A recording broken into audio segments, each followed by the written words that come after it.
ọnụọrụ eze anyị na-ekene gị daalụ ebe anyị nọbụrụ tata na-eche dịfida ka ọ na-agafere na-agwa na ebe uche soro anyị na ebe nọ n'ụwa niile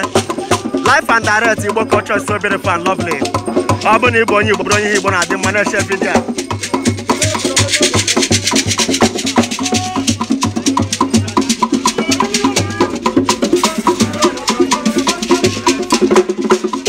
anyị ga na-akwanyite asụsụ Igbo anyị ga na-akwanyite ihe gbasara Igbo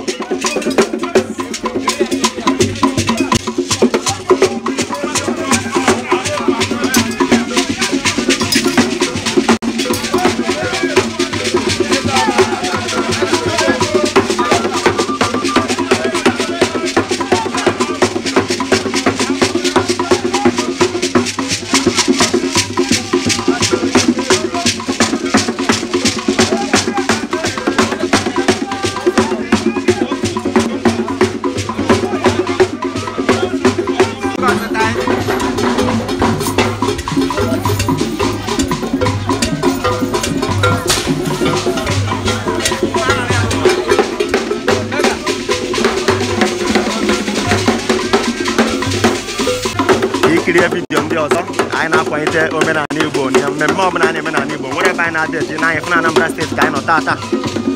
anyị na-asị abara gị onye ọma ebe ọbụla ị nọ Chukwu ga na-agọzi gị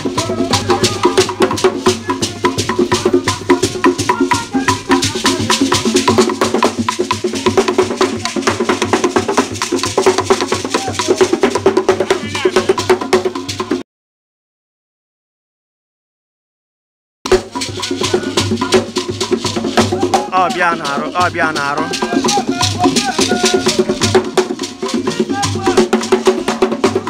share this video, like, comment, tell us where you are joining us from, tell us where you are all over the world, anywhere you are all over the world. All here Igbo amaka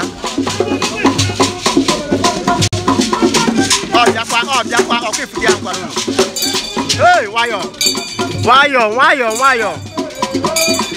obodo ekwegolu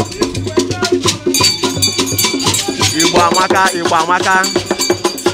culture of Igbo people is so beautiful.